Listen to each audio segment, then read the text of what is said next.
अपने ना बात करें तो यदि हम एक छोटे से बच्चे की बात करें जो अभी तक स्कूल में भी नहीं गया, यदि हम उससे काउंटिंग सुनते हैं तो वो आपको कैसे सुनाएगा भाई? वैल्यू का पता लगता रहेगा, प्रीवियस वैल्यू।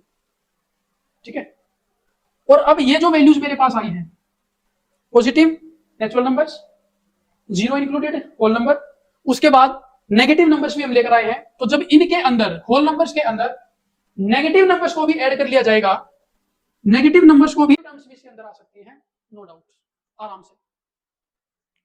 ठीक है भाई, इस पॉइंट पर फोकस करना है। यहां लिखा है which can be written in the form of P by Q का जो बेस्ट एग्जांपल है वो है भाई पाई। पाई पाई की वैल्यू आज तक कंप्लीट कोई फाइंड आउट कर ही नहीं पाया। ठीक है, और इसके बारे में और डिस्कस करेंगे बाद में। और एग्जांपल्स है इसके जैसे कि रूट 2, रूट 5। नमस्कार दोस्तों, और कैसे हैं आप सभी? सबसे पहले तो आप सभी को बधाई भाई कि आप लोग जो है 9th क्लास में आ गए हो। ठीक है, अब आप लोग जो है सीनियर्स की कैटेगरी में आ गए हैं, तो अभी अपनी रिस्पॉन्सिबिलिटी आप लोगों को खुद ही लेनी है और आगे की पढ़ाई अपने आप से ही करनी है, ना कि टीचर्स या पेरेंट्स के दबाव से। अब ये माना जाता है कि अब आप 9th में आने के बाद आप फुल्ली रिस्पॉन्सिबल हैं, अपने आप अपनी जिम्मेदारियों को समझते हैं। उन जिम्मेदारियों को निभाते हुए अब आपको आगे की पढ़ाई अपने अनुसार करनी है। ठीक है, आपको इस बात का इंतजार नहीं करना है कि आपको कोई बोलेगा और फिर आप पढ़ेंगे। होमवर्क नहीं मिलता है अब बड़ी क्लासेस में, आपको खुद काम करना है। ठीक है, आज जो है हम लोग 9th क्लास के फर्स्ट चैप्टर मैथमेटिक्स के अंदर जो है आपका नंबर सिस्टम, उसके बारे में कुछ आपको बताएंगे, उसके बारे में हम लोग बातें करेंगे। ठीक है, आज हम चैप्टर नंबर 1 के बारे में बात कर रहे हैं भाई, क्लास 9, जो कि है नंबर सिस्टम। नंबर सिस्टम में जो है अभी तक आप लोग क्लास 8वीं तक आप लोग लगभग एक ही चीज को अलग अलग चैप्टर्स के माध्यम से पढ़ते आए। जैसे कहीं आपने नेचुरल नंबर्स के बारे में पढ़ा, कहीं आपने होल नंबर्स के बारे में पढ़ा, रेशनल नंबर्स पढ़ा, इंटीजर्स पढ़ा। ये चीजें जो हैं आपकी एज ए चैप्टर आपको मिलती थी, पूरा का पूरा चैप्टर मिलता था एक ही टॉपिक पर, नेचुरल नंबर का, होल नंबर का, रेशनल नंबर का। लेकिन अब क्या है, 9th क्लास में इन सभी को मर्ज करके एक चैप्टर बनाया गया है जिसका नाम है नंबर सिस्टम, जिसमें आपके नेचुरल नंबर्स भी, होल नंबर्स भी, रेशनल नंबर्स, इरेशनल नंबर्स सारे के सारे इंक्लूडेड होंगे एक ही चैप्टर के अंदर। यहां पता लगेगा कि आपने इनको कितना ब्रीफ में किया है, कितना आप लोग इनके बारे में जानते हैं। ठीक है, तो जो आपका चैप्टर है उसमें सबसे पहले जो हम पढ़ेंगे वो है भाई नंबर लाइन। नंबर लाइन आप लोग पहले भी पढ़ चुके हैं, 7th क्लास से शुरू हो जाती है नंबर लाइन, उससे पहले भी शायद है कई क्लासेस में, कई स्कूल्स में पहले भी करा देते हैं। नंबर लाइन इस चैप्टर में देने का मतलब क्या भाई, नंबर लाइन इसलिए दिया गया है कि नंबर लाइन के ऊपर वो हर पॉइंट आता है जिसके बारे में मैं अभी बात कर रहा था। नंबर लाइन के ऊपर हर वो पॉइंट आता है जिसके बारे में हम अभी बात कर रहे थे। जैसे सबसे पहले यदि हम नंबर्स के बारे में बात करें तो सबसे पहले नेचुरल नंबर्स के बारे में बात होती है। नेचुरल नंबर्स वे नंबर्स हैं जो कि हमें नेचर ने डायरेक्ट दिए हैं, जो कि ऑटोमेटिक हमारी जुबान से निकलते हैं। जब हम लोग किसी से बातचीत करते हैं, किसी काउंटिंग के बारे में बात हो, कोई ऑब्जेक्ट्स लेकर आने की बात हो, ठीक है, या फिर अपनी ना बात करें तो यदि हम एक छोटे से बच्चे की बात करें जो अभी तक स्कूल में भी नहीं गया, यदि हम उससे काउंटिंग सुनते हैं तो वो आपको कैसे सुनाएगा भाई? बच्चा काउंटिंग जब सुनाएगा जिसको घर पर सिखाई गई है, तो वो शुरुआत कैसे करेगा? वो शुरू में आपको बोलेगा 1 2 3 4 एंड अप टू सो, इस तरीके से सुनाएगा। यानी जब काउंटिंग शुरू होगी तो ऑटोमेटिक नेचर ने उसको समझाया है कि जो काउंटिंग शुरू होगी वो कहां से शुरू होगी? 1 से। ठीक है, 1 2 3, तो ऐसे जो नंबर्स हैं ये आगे तक चलते जाएंगे, ये सारे के सारे जो नंबर्स हैं हमारे नेचुरल नंबर्स में काउंट होते हैं। ठीक है, तो इस नंबर लाइन के ऊपर भाई 1 2 3 4 5 6 7 and up to so on. ये ऐसे ही चलते जाएंगे भाई, कहीं तक भी जा सकते, ठीक है। इनको हम बोलते हैं नेचुरल नंबर्स। फिर नेचुरल नंबर्स के बाद में हमने देखा कि 9 पर जाने के बाद हमारी जो डिजिट्स हैं, यहां तक तो देखो सिंगल डिजिट चल रही है, सिंगल डिजिट चल रही है। फिर इसके बाद हमारा 8 आएगा, 9 आएगा, फिर 10 आएगा, 11 आएगा। यानी कि 9 के बाद जो है, 9 के बाद जो है हमारी 2 डिजिट नंबर से शुरू हो गए, 2 डिजिट नंबर्स, ठीक है। और 10 से लेकर 99 तक, 10 से लेकर 99 तक हमने देखा हमारे जो 2 डिजिट नंबर्स हैं, इनमें एक जीरो जो है ऐसा डिजिट आया, जीरो जो है एक ऐसा डिजिट आया जो पहले नहीं दिखा था कहीं पर भी। इन 9 नंबर्स में जीरो कहीं पर भी नहीं दिखा था, बाकी सारी डिजिट्स दिख गई थी। जो 10 से लेकर 99 तक के हमारे नंबर्स हैं, उनमें जो भी डिजिट्स यूज हुई हैं वे सारी हम यहां पर देख पा रहे हैं, बजाय इस जीरो के, इस जीरो को छोड़कर, ठीक है। तो ये हिसाब लगाया गया कि भाई जीरो भी जो है एक डिजिट में काउंट होनी चाहिए, क्योंकि जब हम यहाँ नंबर्स का रिपीटेशन कर रहे हैं तो हम यही डिजिट्स यूज कर रहे हैं, तो जीरो एक्स्ट्रा क्यों है। तो फिर जीरो को भी जो है इन्हीं के साथ अटैच किया गया और उसे रखा गया 1 से पहले, ठीक है, उसे रखा गया 1 से पहले। ये यहां से लेकर यहां तक का जो सेट था भाई, ये नेचुरल नंबर्स था, ये हमारे नेचुरल नंबर्स थे। उसके बाद फिर जब इस जीरो को भी इसमें अटैच कर लिया गया, जीरो को भी जब इसमें अटैच कर लिया गया, तो ये नंबर्स जो है भाई हमारे होल नंबर्स बन जाते हैं। ये नंबर्स हमारे जो हैं होल नंबर्स बन जाते हैं यदि जीरो भी इनके अंदर अटैच हो, ठीक है, क्लियर।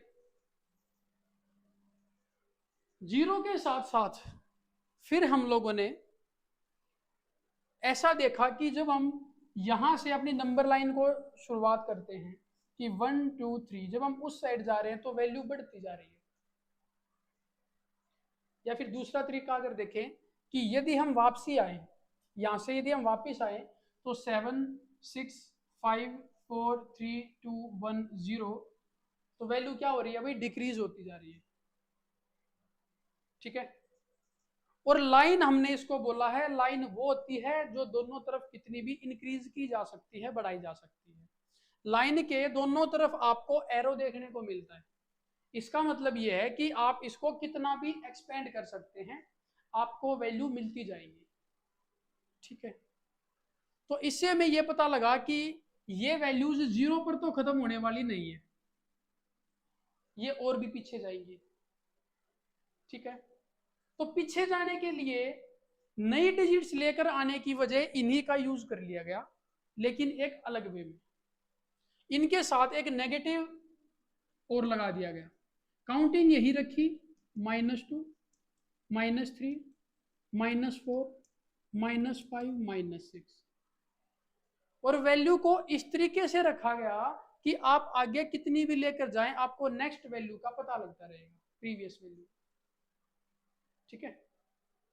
और अब ये जो वैल्यूज मेरे पास आई हैं, positive natural numbers, zero included whole number, उसके बाद नेगेटिव नंबर्स भी हम लेकर आए हैं। तो जब इनके अंदर होल नंबर्स के अंदर नेगेटिव नंबर्स को भी ऐड कर लिया जाएगा, नेगेटिव नंबर्स को भी ऐड कर लिया जाएगा, तो उसे हम बोलेंगे भाई integers. Whole numbers plus negative numbers is equal to integers,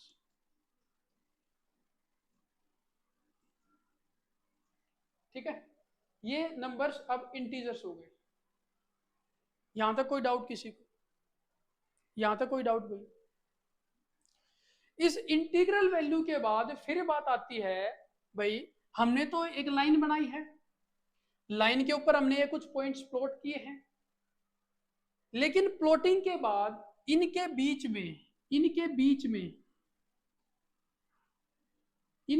में ये देखो थोड़ा थोड़ा गैप बाकी है, ये गैप्स बाकी है। अब इन पर भी कोई ना कोई वैल्यू आएगी भाई, इन पर भी कोई ना कोई वैल्यू आएगी, ठीक है, क्योंकि पेन तो कहीं पर भी लिखा जा सकता है। पूछ लेगा यहाँ की वैल्यू बताएं, यहाँ की वैल्यू बताएं, ठीक है, तो यहाँ भी कोई ना कोई नंबर तो एग्जिस्ट करेगा, ठीक है। तो यहाँ पर क्या एग्जिस्ट करेगा, जैसे कि ये हो गया मेरा 1 और ये हो गया 2। यदि इस 1 और 2 को थोड़ा सा बड़ा करके दिखाया जाए, यानी कि खोल दिया जाए, यहाँ अगर 1 है और यहाँ अगर 2 है, नंबर लाइन को थोड़ा बड़ा करके दिखाया जाए, तो इसके बीच में और पार्ट्स हो सकते हैं भाई, 1 2 3 4 5 6 7 8 9, इस तरीके से इसके बीच में और भी पार्ट्स होंगे, ठीक है। और फिर इसको हम लिख पाएंगे, ये पॉइंट मेरा होगा 1.1, ये होगा 1.2, ये होगा 1.3, ये होगा 1.4, इस तरीके से ये नंबरिंग हमारी बढ़ती जाए, ठीक है। इसको देखने के बाद फिर क्लास से एक बच्चा उठ के बोलता है कि सर गैप तो अब इनके बीच में भी है, गैप तो इनके बीच में भी है, हर टर्म पर है। हाँ भाई, गैप तो देखो यहाँ पर भी देखने को मिलेगा आपको, ये रहा, ये रहा, ये रहा, ठीक है। इसको फिर से हम और एक्सपेंड कर लेंगे, फिर ऐसे ही पार्ट्स होंगे, फिर और एक्सपेंड कर लेंगे, फिर ऐसे ही पार्ट्स होंगे। तो ये जो नंबरिंग है ये ऐसे ही चलती जाएगी।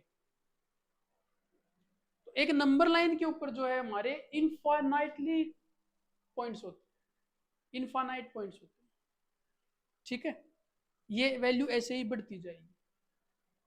तो जब हम इन डेसिमल वैल्यूज को भी इंक्लूड कर लेते हैं, यानी कि लाइन, इस नंबर लाइन पर आने वाले हर एक पॉइंट के बारे में बात करते हैं, हर एक पॉइंट के बारे में, तो सभी का जो कलेक्शन होगा, इस लाइन के ऊपर आने वाले सभी पॉइंट्स का जो एक कलेक्शन बनेगा, उन्हें बोलते हैं हम रियल नंबर्स, ठीक है भाई, उन्हें बोलते हैं हम real numbers. The collection of all the points, the collection of all the points on number line is known as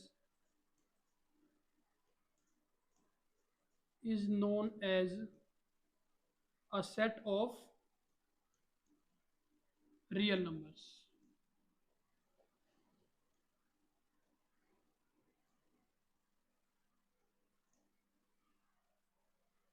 ठीक है।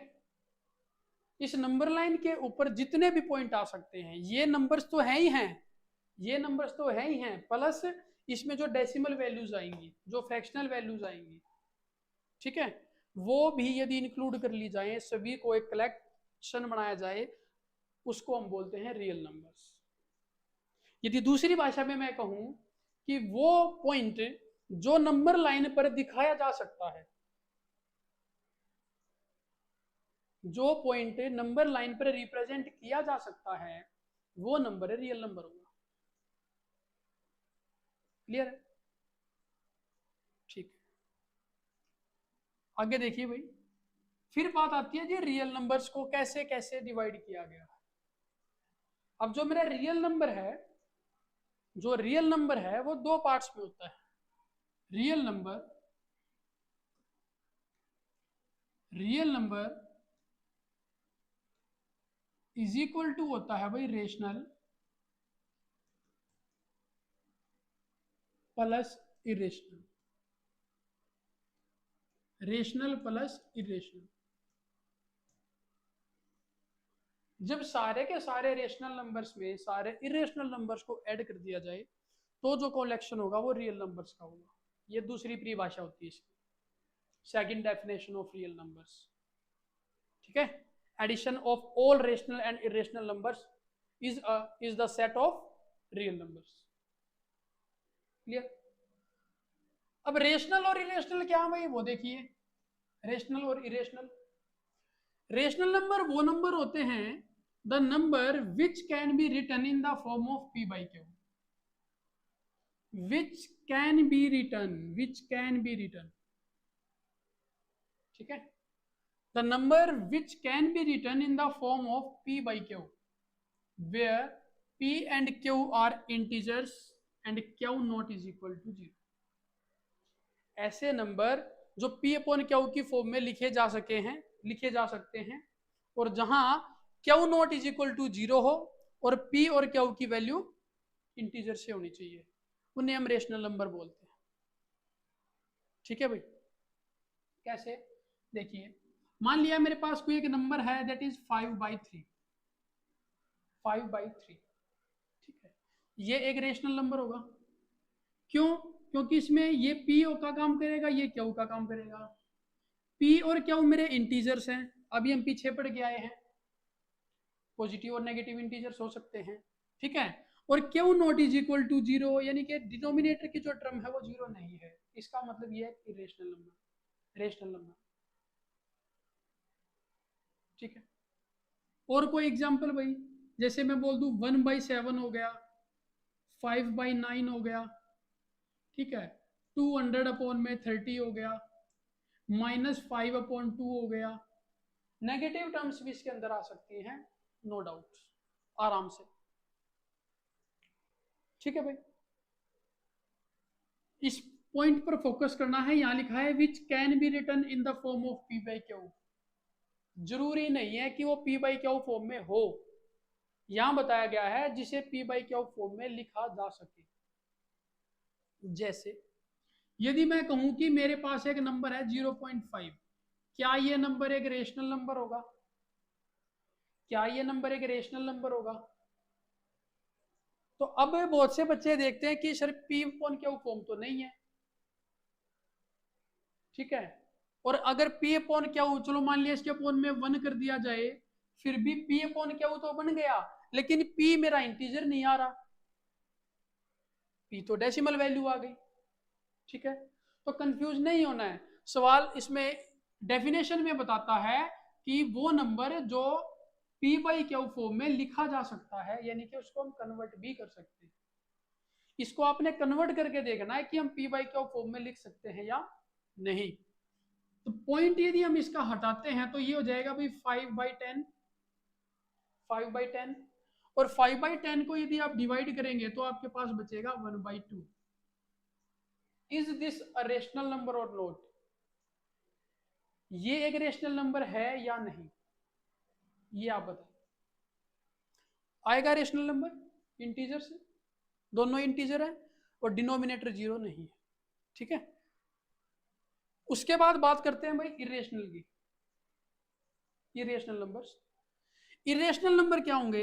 ए number x is called an irrational number if it can be written in the form of p by q, यदि इसको p upon q की फॉर्म में ना लिखा जा सके, ठीक है। कोई भी ऐसा नंबर जिसे हम p अपॉन q की फॉर्म में कन्वर्ट नहीं कर सकते, उसे हम इरेशनल नंबर बोलते हैं, ठीक है।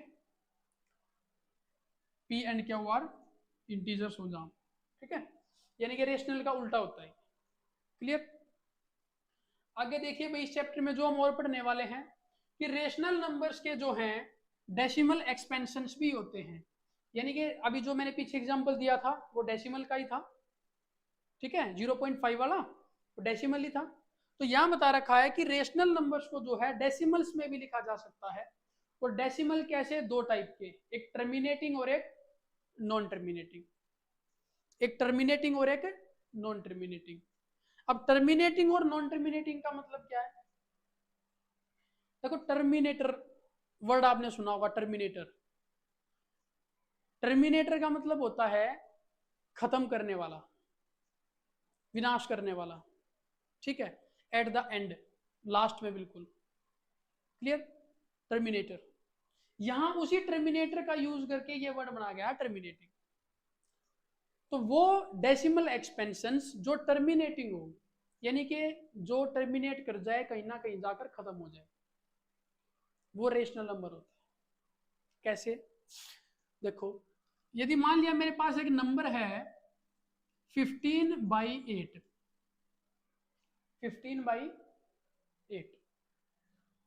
अब वैसे तो ये p/q फॉर्म में है मेरे पास, या फिर आप इसी पर आ जाओ डायरेक्ट, डेसिमल का ही एग्जांपल दे देता हूं डायरेक्ट। अगर मेरे पास कोई एक ऐसा नंबर है जैसे 0.375 और खत्म, 5.29 खत्म,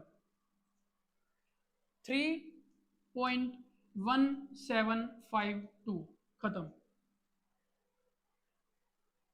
खत्म इन द सेंस अब आगे ये नहीं जाएगा, यानी कि ऐसी वैल्यू जिसको यदि हम डिवाइड करें तो लास्ट में मेरा रिमाइंडर 0 आ जाए, वो चाहे सिंगल डिजिट, सिंगल डेसिमल के बाद आओ, या डबल डेसिमल के, या ट्रिपल डेसिमल।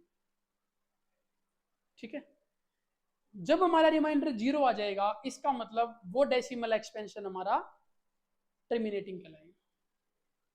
ठीक है भाई। और अब टर्मिनेटिंग के बाद इसका उल्टा भी है, यानी कि नॉन टर्मिनेटिंग। नॉन टर्मिनेटिंग, अब जब इसमें हमने बताया कि जब रिमाइंडर 0 आएगा तो टर्मिनेटिंग होगा, तो नॉन टर्मिनेटिंग कब होगा? इसका उल्टा। ठीक है भाई, इसका उल्टा क्या होगा? जब रिमाइंडर 0 नहीं आएगा। जब रिमाइंडर 0 नहीं आएगा, यानी कि जब रिमाइंडर 0 आने का चांस ही ना हो। इसको आप ऐसे समझिए, मान लिया आपके पास कोई एक नंबर है 0.6666, ये ऐसे चलता जा रहा है, ऐसे चलता जा रहा है, ये खत्म ही नहीं हो रहा, और 5.323232 इस तरीके से चलता जा रहा है। ठीक है, और कोई एग्जांपल ले लिया 7.291291291 और इस पर बार लगा दिया। बार का मतलब क्या है? ये 3 डिजिट्स रिपीटेड है, आगे भी ये 291 आएगा, फिर 291, फिर 291, ऐसे चलता जाएगा। ठीक है, तो ऐसे यदि मेरे पास वैल्यूज हैं जिसमें मेरा जो आंसर है वो कंप्लीट खत्म नहीं हो रहा, टर्मिनेट नहीं हो रहा, यानी कि रिमाइंडर कुछ ना कुछ बचे ही जा रहा है, 0 नहीं आ रहा। ठीक है, तो ऐसे पार्ट में उसको हम बोलते हैं non terminating. Rational number decimal expansion में 2 तरीके के होंगे, एक होगा टर्मिनेटिंग और एक होगा नॉन टर्मिनेटिंग। यदि नॉन टर्मिनेटिंग होगा तो वैल्यू जो है रिपीट करना शुरू कर जाएगी, वैल्यू जो है रिपीट करना शुरू कर जाएगी। इसका मतलब non terminating but repeating, non terminating but repeating. Terminate तो नहीं होगा लेकिन रिपीट होना शुरू कर देगा। ठीक है, उसके बाद बात आती है भाई decimal expansion of irrational numbers. Irrational numbers का डेसिमल एक्सपेंशन कैसा होता है? इरेशनल नंबर्स का डेसिमल एक्सपेंशन कैसा होता है? तो देखिए, अब यहां हम 2 कंडीशन पढ़ चुके हैं, एक जब रिमाइंडर 0 आ जाए, दूसरा जब रिमाइंडर 0 तो ना आए लेकिन रिपीट कर जाए। जब रिमाइंडर 0 तो ना आए लेकिन रिपीट कर जाए, तो यहां क्या होगा? ना तो 0 आएगा और ना ही रिपीट करेगा। तीसरा केस ही तो बचता है। क्लियर है बात? तो यहां पर क्या होगा भाई? Non terminating non recurring. Recurring का मतलब भी रिपीटिंग है, कि ना तो वैल्यू रिपीट करेगी और ना ही टर्मिनेट होगी, वैल्यू चलती जाएगी कुछ ना कुछ। इसका जो बेस्ट एग्जांपल है वो है भाई पाई। पाई, पाई की वैल्यू आज तक कंप्लीट कोई फाइंड आउट कर ही नहीं पाया। ठीक है, और इसके बारे में और डिस्कस करेंगे बाद में। और एग्जांपल्स है इसके, जैसे कि √2, √5, √7 और cube root of 23, cube root of 7, cube root of 5, यानी कि जिनको हम कंप्लीटली सोल्व ना कर पाए वो वैल्यूज आगे चलती जाए। ठीक है, ना रिपीट होनी चाहिए और ना ही टर्मिनेट। ऐसे नंबर्स को हम बोलते हैं इरेशनल नंबर्स। ठीक है भाई, इसके बाद हम इसमें चैप्टर में जो पढ़ेंगे वो है representation of the formula on the number line. यदि मेरे पास ऐसा कोई नंबर है root m where m is a natural number, m is a non perfect square, non perfect square natural number. क्योंकि यदि परफेक्ट स्क्वायर होगा तो उसका तो हम अंडरूट इजीली कर पाएंगे, ठीक है। यदि परफेक्ट स्क्वायर होगा तो उसका रूट तो हम इजीली कर पाएंगे। मान लिया यहाँ वैल्यू आ गई √4, तो इसका तो आप आंसर बता देंगे भाई 2 आ गया, तो 2 तो आप इजीली फाइंड आउट कर देंगे नंबर लाइन पर, है ना। तो ये वैल्यूज नहीं, इसके अलावा यानी √5, √7, √11 ऐसी वैल्यूज यदि मुझे नंबर लाइन पर शो करनी हो तो उसका क्या मेथड है वो हम इसमें पढ़ेंगे, ठीक है। और दूसरी जो टाइप है वो है square root of decimal numbers, यानी सेम चीज पढ़नी है लेकिन डेसिमल नंबर्स के साथ में। यही वैल्यू √5 की बजाय 5.1 भी तो हो सकती है भाई, 7 की बजाय 7.3 भी तो हो सकती है, 11 की बजाय 11.9 भी तो हो सकती है। तो ये इस टाइप की जो वैल्यूज होंगी उनको नंबर लाइन पर कैसे रिप्रेजेंट किया जाता है वो भी हम इस चैप्टर में पढ़ने वाले, ठीक है। और आगे देखिए, ये कुछ आइडेंटिटीज हैं जो लगभग हम लोग पहले भी कर चुके हैं, 8th क्लास में भी आती है भैया। फिर भी एक बार इसका रिवीजन कर लेना। क्या है कि मेरे पास यदि अंडरूट ऑफ ए बी है तो वो जब सेपरेट होगा यानी कि जब खुलेगा तो इस तरीके से उसको खोला जा सकता है, यानी कि जो अंडरूट है, जो स्क्वायर रूट है, वो दोनों नंबर्स पर अलग अलग खुल जाए, लिखा जा सकता है, ठीक है। दूसरा, सेम केस फॉर डिविजिबिलिटी, ये मल्टीप्लीकेशन में है, ये डिवीजन में। हुआ क्या है, दोनों केसेस में स्क्वायर रूट को सेपरेट कर दिया गया बस, ठीक है। यहाँ a/b पूरे के ऊपर अंडरूट था, यहाँ अलग अलग कर दिया गया, इसमें सेम आंसर आएगा। उसके बाद मेरे पास आइडेंटिटी है under root of a plus under root of b को यदि under root of a minus under root of b से मल्टीप्लाई किया जाए तो मुझे जो आंसर मिलेगा वो मिलेगा a माइनस बी।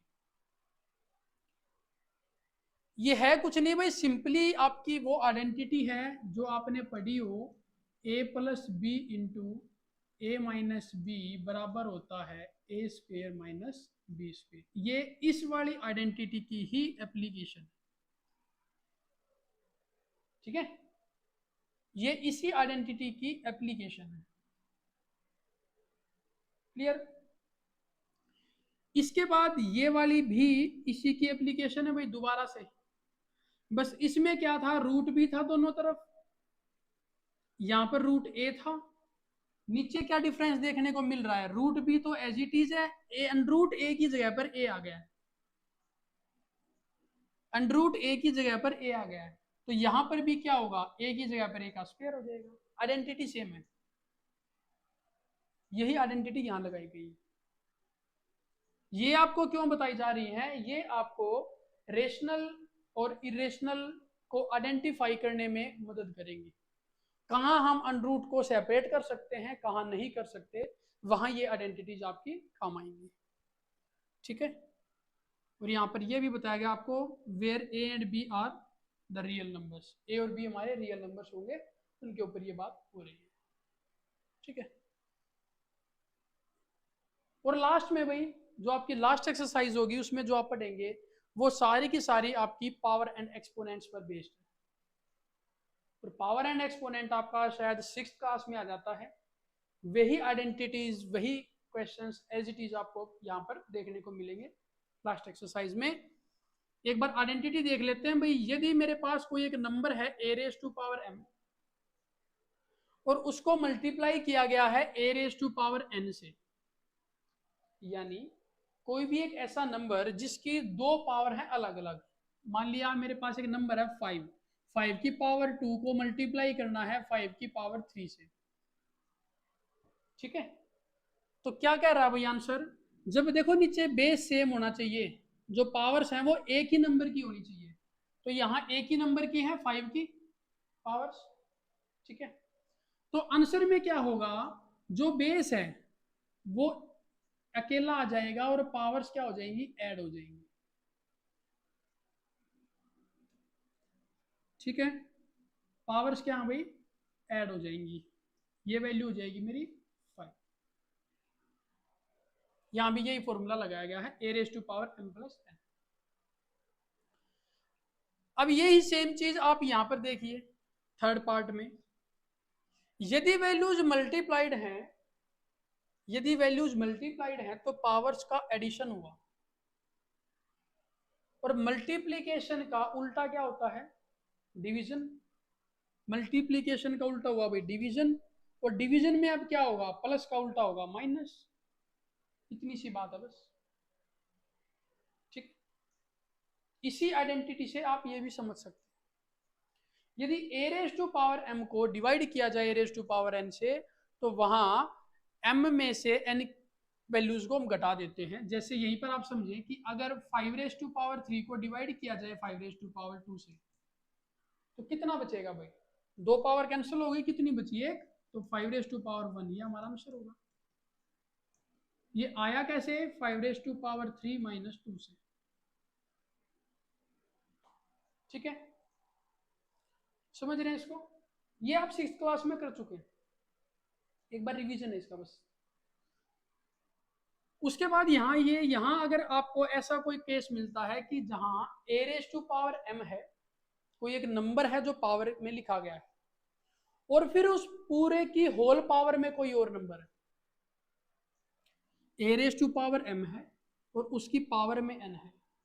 यदि हम इसको खोलेंगे तो यहां से मेरे पास वैल्यू आएगी a raise to power m into n। फिर सेम एग्जांपल लेते हैं, मान लिया मेरे पास है 5 रेज टू पावर 2 और इस पूरे के ऊपर पावर आ जाए 3, तो इसका आंसर होगा 5 raise to power 2 into 3 that is 6। This is your answer, ठीक है भाई। और एक लास्ट वाला पार्ट है, लास्ट पार्ट जो है इससे बेस्ड है, इससे मिलता जुलता है। क्या है देखो, यहां पर था a raise to power m multiplied by a raise to power n। यहां क्या था, बेस सेम था, बेस सेम था। तो यदि बेस सेम है, यदि बेस सेम है तो बेस को एक बार लिखा, ठीक है। यहां पर पावर सेम है, a raise to power m और b raise to power n, ठीक है। और यदि पावर सेम है तो पावर को एक बार लिखेंगे, और जो बेस है वो डायरेक्टली मल्टीप्लाई हो जाएगा, that is a into B, ठीक है भाई। a raise to power m into B raise to power m, इसका यदि आप एग्जाम्पल से अगर समझे इसको, एग्जाम्पल होगा यदि मेरे पास 2 raise to power 3 into 5 raise to power 3 हो, इसका मतलब क्या हुआ, 2 इंटू 5, यानी कि नंबर्स तो डायरेक्टली मल्टीप्लाइड और पावर लिख देंगे एक बार, ठीक है। और यहां से मेरे पास आंसर आएगा 10 रेज टू पावर 3, ठीक है भाई।